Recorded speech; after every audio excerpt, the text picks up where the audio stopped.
Nous sommes en désaccord avec les politiques qui sont menées en ce moment en Europe, et notamment les politiques d'austérité qui sont menées dans tous les pays européens et qui, selon nous, aggravent la crise en Europe plutôt qu'elle n'améliore la situation.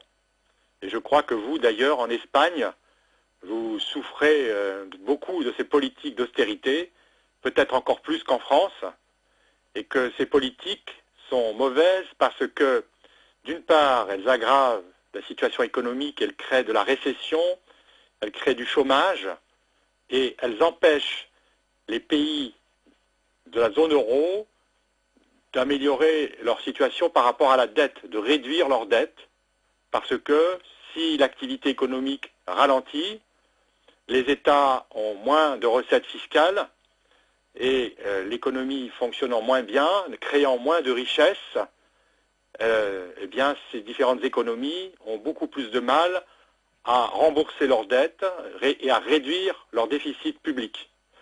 Donc, nous, économistes atterrés, nous pensons que ces politiques sont mauvaises et qu'il faudrait plutôt organiser des politiques communes, si possible, à l'ensemble des pays européens, de l'Union européenne et de la zone euro, pour organiser un soutien de l'activité économique et de l'emploi plutôt que des politiques d'austérité qui aggravent l'activité économique et l'emploi. Et l'autre chose que nous disons, nous les économistes atterrés, c'est que l'Europe est sous la domination des marchés financiers. C'est-à-dire que les gouvernements cherchent à rassurer les marchés et en fait, en faisant ça, ils sont dominés par la logique qui est une logique de court terme des marchés et ils perdent toute politique, ou ils perdent en tout cas la possibilité de mener des politiques de long terme pour la construction européenne, pour la poursuite de la construction européenne et pour la poursuite de l'intégration européenne. Et pourquoi croyez-vous que nous sommes dans cette situation? Pourquoi les politiciens ne font pas plus pour combattre ça? Alors, il y a plusieurs explications. Je pense que l'Europe est dominée par, d'une part, l'idéologie néolibérale qui est fondée sur la conviction qu'il faut laisser au marché le rôle principal dans la régulation de l'économie et donc pour la sortie de crise. Et nous pensons que ceci est une très mauvaise doctrine, absolument pas adaptée à la situation actuelle de sortie de crise. Et par ailleurs, nous pensons que c'est le moment en Europe de relancer les politiques publiques communes, c'est-à-dire, par exemple, d'augmenter les ressources fiscales de l'Europe, par exemple par une taxe sur les transactions financières européennes, pour collecter des ressources pour le budget européen et permettre d'organiser à l'échelle européenne des investissements, des programmes d'investissement public à long terme, par exemple dans le domaine des infrastructures et aussi dans le domaine de la transition écologique et énergétique. C'est-à-dire que les pays européens ont une occasion actuellement de sortir de la crise en s'appuyant sur ces politiques qui soutiendraient l'activité et lutteraient contre le chômage et permettraient à l'Union européenne de commencer à résoudre le problème écologique, le problème énergétique en Europe qui est très important comme dans d'autres régions du monde.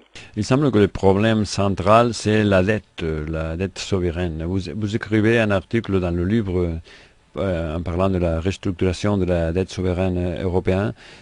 Qu'est-ce qu'on doit faire avec cette dette? Alors, à court terme, c'est-à-dire maintenant, il y a un certain nombre de pays qui sont dans une situation critique en ce qui concerne leur dette publique. Par exemple la Grèce, par exemple le Portugal, mais demain, d'autres pays pourraient avoir une situation critique, c'est-à-dire être dans une situation où elles ne pourraient plus rembourser leurs dettes. Ça pourrait être un jour l'Espagne, ça pourrait être un jour même la France ou l'Italie. Et donc, nous disons qu'à court terme, il faut restructurer les dettes publiques. Ça veut dire trois choses, une restructuration de la dette. Premièrement, baisser les taux d'intérêt sur les dettes.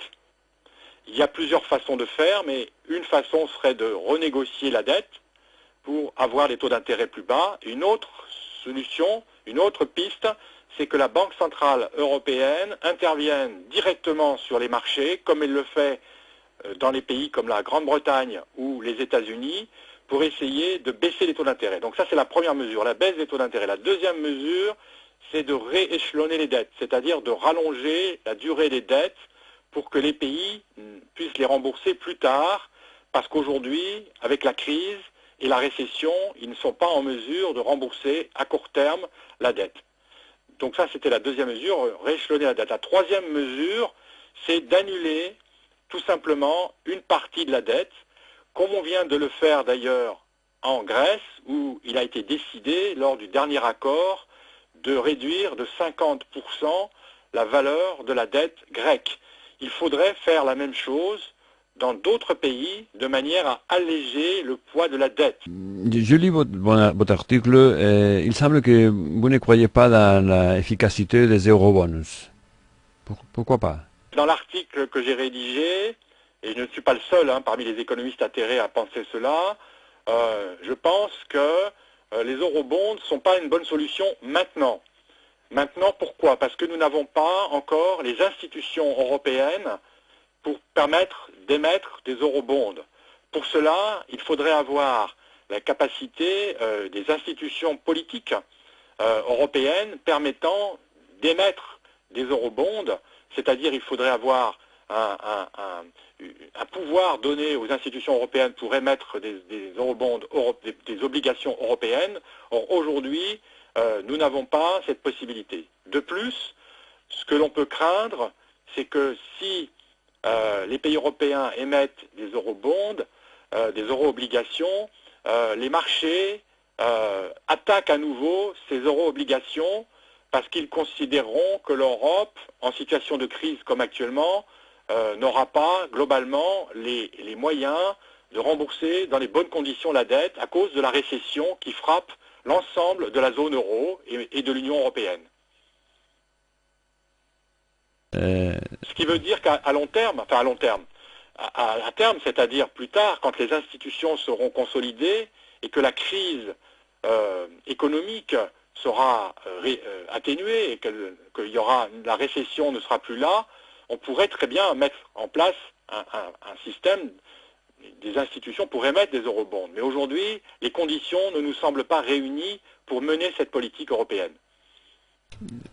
Tu vois que Angela Merkel dit quelque chose comme ça, non? Il y a une certaine conscience entre vous et Angela Merkel que je crois que vous n'avez pas d'autres. On n'a pas une opposition systématique à l'égard des projets et des propositions de Mme Angela Merkel. Mme Angela Merkel est favorable à la taxe sur les transactions financières en Europe. Nous sommes aussi favorables à cette taxe sur les transactions financières. Mme Angela Merkel est favorable à l'interdiction de certains instruments spéculatifs comme les ventes à découvert nues, c'est-à-dire les ventes à découvert qui servent en fait à spéculer contre la dette. Nous sommes aussi d'accord avec cette mesure.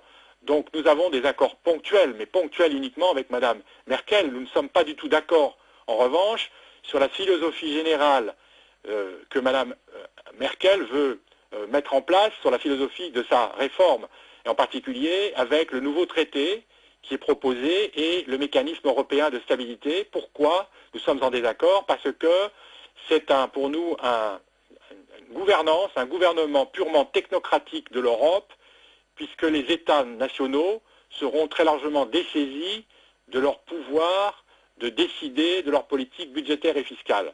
Et donc nous pensons que cette politique qu'elle propose, que Mme Merkel propose, avec le soutien d'autres pays comme la France d'ailleurs, ou l'Espagne je crois, ce n'est pas une politique démocratique, c'est une politique technocratique, c'est ce que j'appellerais du fédéralisme technocratique, qui empêche donc la démocratie de fonctionner. Et pour mettre en place une vraie politique démocratique, il faut que le Parlement européen, par exemple, ait un moyen de mieux contrôler les politiques budgétaires, mais aussi les parlements nationaux ne soient pas totalement dessaisis de leur pouvoir de contrôle et de décision en matière budgétaire et fiscale.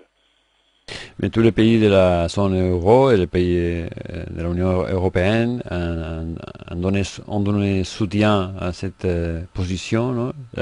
Moi, la Grande-Bretagne, l'Irlande avait fait un référendum. Oui, c'est vrai que la plupart des pays ont donné un soutien pour le moment parce qu'ils voient bien que c'est un moyen de sortir de la crise et que la domination allemande est telle en Europe que le rapport de force est tel que les pays n'ont pas tellement le choix, sauf celui d'accepter. Alors je dirais deux nuances par rapport à ça.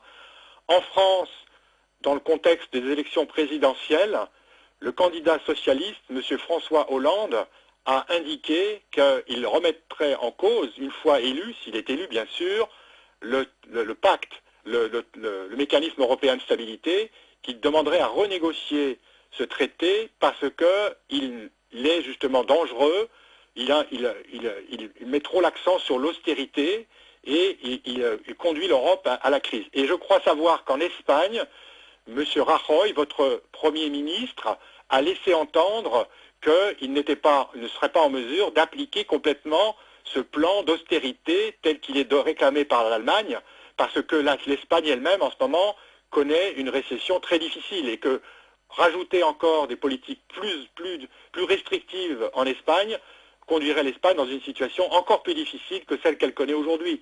Donc il me semble que différents pays, je viens de citer la France et l'Espagne, ne sont pas forcément d'accord avec cette politique. Et mon avis personnel, c'est que cette politique ne pourra pas continuer et que le plan que l'Allemagne a voulu imposer ne pourra pas s'appliquer, pas plus d'ailleurs qu'on a pu appliquer précédemment le pacte de stabilité et de croissance en Europe qui avait précisément le même objectif qui était d'organiser de l'austérité pour résoudre les problèmes de déficit et de dette publique. Donc on aura exactement la même situation, c'est-à-dire que ces plans nouveaux sont inapplicables et qui ne pourront pas être appliqués parce que les pays très vite vont se rendre compte que ça aggrave leur situation, leur crise et que donc on ne pourra pas continuer à appliquer des mesures aussi restrictives que celles proposées par les plans et imposées par l'Allemagne. Notre président Rajoy nous a dit que peut-être il ne va pas arriver je crois que c'était oui, 5,8% du déficit.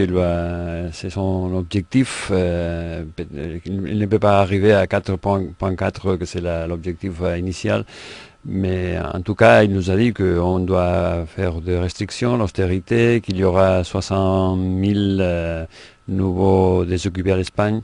La Roche, à l'Espagne, regarde la possibilité de que François Hollande gagne les élections présidentielles. À sa sorte, offre petite possibilité de changer cette façon de penser, aller en cette direction de la dette. Vous croyez qu'il est possible que si François Hollande gagne, ça va changer ou c'est trop optimiste? Non, c'est vrai que ce sera très difficile, il faut être réaliste pour le moment, à M. Hollande d'obtenir tout de suite un changement, ou rapidement un changement de politique. Mais je pense que ce qui va se passer, c'est une aggravation de la crise en Europe et des mouvements sociaux extrêmement importants vont se développer en Europe. Ça a commencé en Espagne, en Grèce et dans d'autres pays aussi.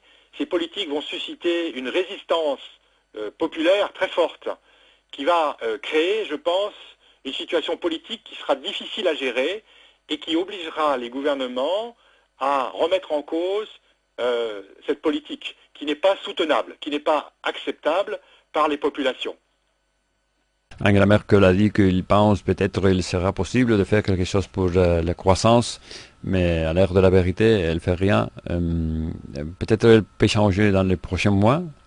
Oui, parce que, en fait, l'Allemagne voudrait que tous les pays de l'Union européenne et de la zone euro en particulier appliquent les politiques d'austérité et de rigueur salariale, notamment qu'elle a menées depuis 10 ans, avant avec le gouvernement Schröder et maintenant avec le gouvernement Merkel. Mais ça, c'est un raisonnement économique fallacieux, trompeur. Pourquoi? Parce que si tous les pays se mettent à faire de l'austérité comme maintenant, très vite l'Allemagne, qui réalise les 2/3 de ses surplus extérieurs, et donc une partie très importante de ses exportations qui tire sa croissance avec des pays qui sont en récession, l'Allemagne elle-même va avoir des difficultés. Elle commence d'ailleurs déjà à avoir des difficultés. Et donc sous la pression non seulement des mouvements sociaux, mais également des milieux économiques allemands qui vont perdre beaucoup d'argent avec cette récession, je pense que le gouvernement allemand va être obligé de changer la politique, c'est-à-dire ne pourra pas continuer à imposer l'austérité et devra reconnaître qu'elle-même est dans une situation difficile à cause des politiques qu'elle est en train d'imposer à toute l'Europe. Et combien de temps on devra attendre pour arriver à ce point? Alors là, je dois dire qu'il y a une certaine incertitude sur le temps qu'il va falloir pour que les gouvernements prennent enfin conscience, en commençant par l'Allemagne, mais aussi en France, en Espagne par exemple, prennent enfin conscience que leurs politiques sont dangereuses et qu'elles aggravent la situation plutôt qu'elles ne l'améliorent. Mais je pense que c'est inéluctable que la crise s'aggrave et qu'on se rende compte qu'on n'a pas les bonnes politiques, que les politiques qui sont menées sont inadaptées. Quand on regarde ce qui se passe dans d'autres zones géographiques, par exemple aux États-Unis, on s'aperçoit que le gouvernement américain a une politique beaucoup plus intelligente de soutien de l'activité et que probablement les États-Unis vont sortir plus vite de la récession que l'Europe, et du coup ça fera réfléchir, je pense, les gouvernements européens qui vont se rendre compte très vite que leurs politiques ne sont pas bonnes et que l'Europe est dans une situation de plus en plus difficile par rapport au reste du monde. Vous avez écrit 2 livres, Les économistes atterrés, vous avez écrit 2 livres. Après les terreurs, qu'est-ce qui va venir? Il y a un réel danger, si les politiques actuelles continuent, il y a un réel danger d'implosion de la zone euro. C'est-à-dire que plusieurs pays pourraient ne plus supporter, à la fois sur le plan économique, social et politique, ne pourraient plus supporter les contraintes qui leur sont imposées pour rester dans la zone euro. Et donc, il ne faut pas exclure, malheureusement, parce que j'espère que ça ne se produira pas, mais en tout cas, il y a un risque de plus en plus important, si les mêmes politiques continuent, d'implosion de la zone euro, c'est-à-dire d'avoir des pays comme la Grèce, par exemple, et d'autres encore, qui soient amenés à se poser la question de leur sortie de la zone euro. Et ça serait une catastrophe. Donc je pense que devant cette menace qui est de plus en plus importante d'implosion de la zone euro, ça fera réfléchir les gouvernements et peut-être que ça les amènera à voir et que leurs politiques ne sont pas les bonnes et à changer de politique. Ce que je voulais dire aussi, c'est que les économistes atterrés ne sont pas uniquement là pour critiquer, mais comme dans notre dernier livre, alors qui a été écrit surtout en direction de la France par rapport à la campagne électorale qui est en ce moment menée, nous avons fait des propositions pour 2012, changer l'économie.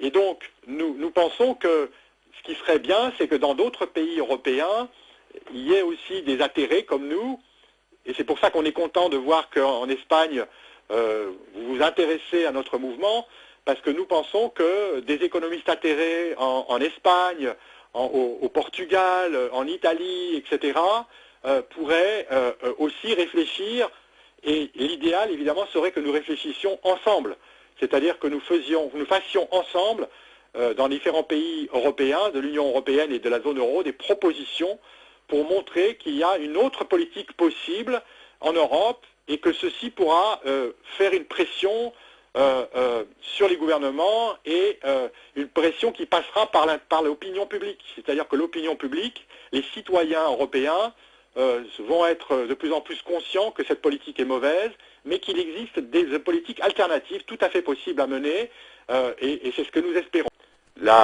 L'Europe est sous la domination des marchés financiers, c'est-à-dire que les gouvernements cherchent à rassurer les marchés et en fait, en faisant ça, ils sont dominés par la logique qui est une logique de court terme des marchés et ils perdent toute politique.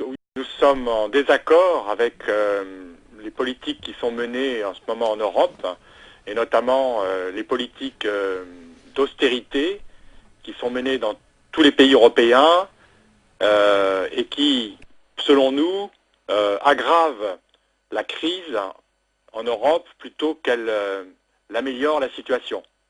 Et je crois que vous, d'ailleurs, en Espagne, vous souffrez beaucoup de ces politiques d'austérité, peut-être encore plus qu'en France, et que ces politiques sont mauvaises parce que, d'une part, elles aggravent la situation économique, elles créent de la récession, elles créent du chômage, et elles empêchent les pays de la zone euro d'améliorer leur situation par rapport à la dette, de réduire leur dette, parce que si l'activité économique ralentit, les États ont moins de recettes fiscales et l'économie fonctionnant moins bien, créant moins de richesses, eh bien, ces différentes économies ont beaucoup plus de mal à rembourser leurs dettes et à réduire leur déficit public. Donc, nous, économistes atterrés, nous pensons que ces politiques sont mauvaises et qu'il faudrait plutôt organiser des politiques communes, si possible, à l'ensemble des pays européens, de l'Union européenne et de la zone euro, pour organiser un soutien de l'activité économique et de l'emploi plutôt que des politiques d'austérité qui aggravent l'activité économique et l'emploi. Et l'autre chose que nous disons, nous les économistes atterrés, c'est que